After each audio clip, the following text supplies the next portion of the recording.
Kuwa wa kwanza kuhabarishwa saa 24 kwa kusubscribe Mkemia TV.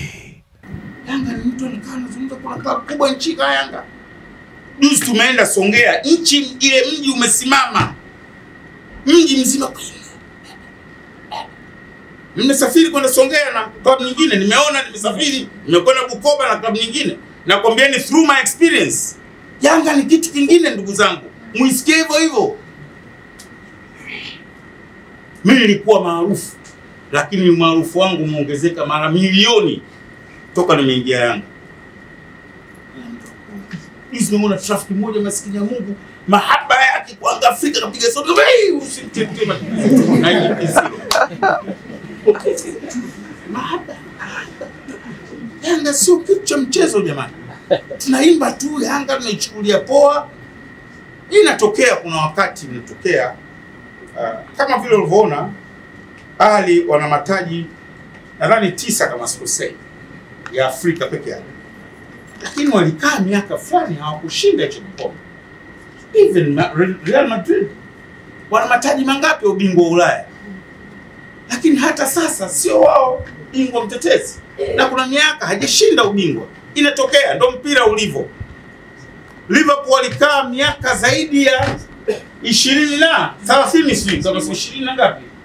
Mara mwisho walichukua 1990. 1990 watu wengi hamjaja duniani. Wakaja wakashinda na wamerudisha hadhi yao. Juzi sinaona mtu kwa kamsa. Hapo wenzetu kwa unafungwa 5 wala amna kusalitiana.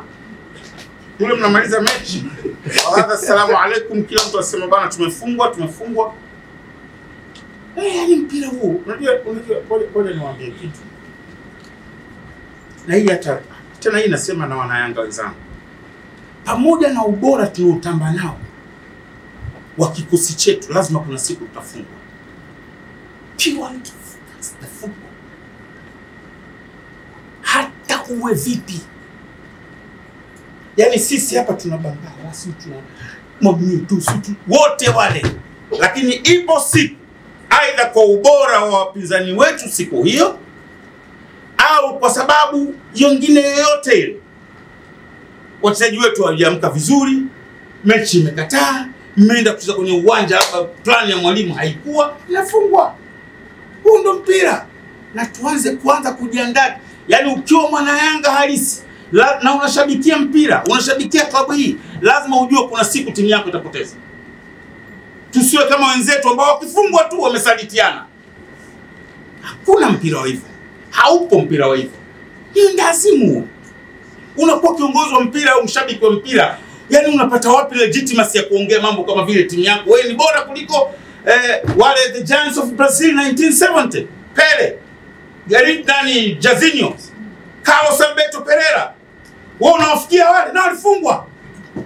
Wao unafikia the dream team kama Barcelona ya 1992, Risto Stoichkov, George Hagi, Romario de Souza, wote wale left footer.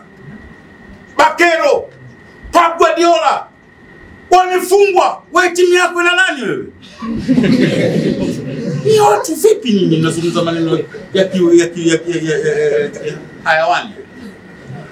Sisi tunapata uongozi, tunapewa dhamana ya kuongoza mpira, ya kuongoza clubs hizi kubwa.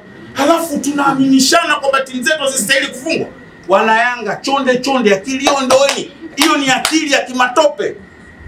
Nasema hata tumlete Messi acheze kule mbele na kina Mayele, nyuma yao au mbele yao Ronaldo, ipo siku pale tutafungwa.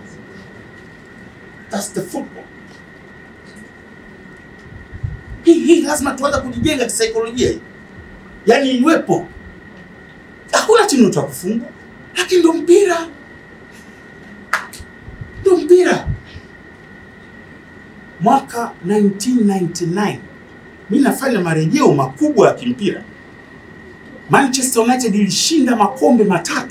Ngumu sana kwa Uingereza kutokea. Walishinda FA, wakashinda ndani kwa Barclays Premier League kama sikosei, wakashinda na Champions League. Hey. Oh, subhanallah. Wakaingia ngao jamii. Kilichowakuta kwenye zile Super Cup ngao jamii wakaenda ilikuwa balaa tu. Ligi iliyofuata pachu. Mungu nisaidie. Young Africans hii Yanga. Hakuna mimi katika kukua kwangu. Achana hizo walizocheza wazee wangu ambazo hizo sikuziona. Mimi katika kizazi kukua kwangu niliwahi kuiona Yanga bora sana 1983 nikiwa mdogo kwenda pale Taifa. Pale katikati alikuwa anacheza Asman Juma Chama na Isia Kasa. Double center. Huku Yusuf Ismail Bana, huku Ahmed Amasha. Goalkeeper miskini. Midfield Charles Boniface Mkwasa na Juma General Mkambi. Omari Hussein anaanza na Hussein Idi. Pale anacheza Bedi Mziba na Juma Makumbi Juma. Utoki.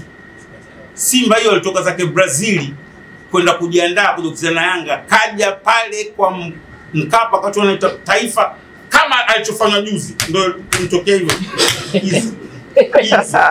Hizo. Yanga ile ilikuwa toki mtu. Mechi ya mwisho tumechukua ubingwa wa Muungano, tumefunga Small Simba goli 4-1. Mkwasa mwaka ule ndio mchezaji bora wa msimu. Mechi ile alifunga hat-trick 4-1. Hat-trick master kafunga. Charles Boniface Mkwasa. Pale. Tunapeleka, unajua mimi naogopa kizazi hiki kitaaminishwa ujinga hiki. Chao watoto wanaokuwa wataamini kumbe ukiwa timu fulani, ukiwa Yanga utakiwa ufungwe. Hapana. Mimi kusema kweli naheshimu sana kitu kimoja nilichokipata kutoka kwa Yanga. Washabiki wa Yanga hawajioni miungu watu. Sio washabiki. Washabiki hata wa Simba hawana shida huko, au Azam au Coast. Yaani viongozi nazungumzia. Hawajioni miungu watu. Wanakubali nadhari za kimpira. Wanazikubali. Yaani huku nimejifunza kitu kipya kwamba huku mpira unazungumzwa tu kwamba tutafungwa, unaweza tukashinda. Hakuna huku nadhari za kusalitiana. Moja tu.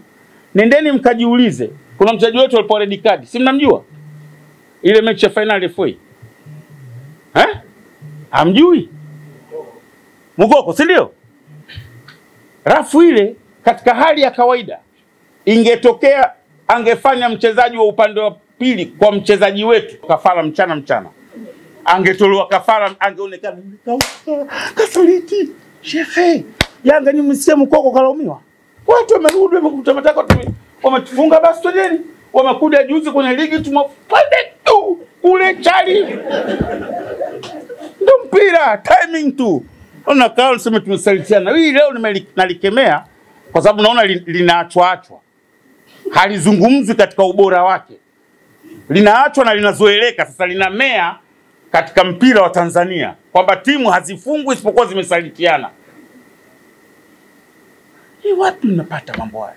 Na nimsikie mtu sikuhitaji mtu wa Yanga kahusika na jambo lolote usaliti. Nimsikie mtu wa atanijua mimi nani. Atanijua mimi nani. Tuwezi kuendesha mpira kusalitiana. Sisi tunasajili wachezaji, mnatamba wenyewe, sisi tuna kikosi kikubwa. Jamani, nyinyi si mlisikia hapa pre-season yetu ikawa nalaumiwa.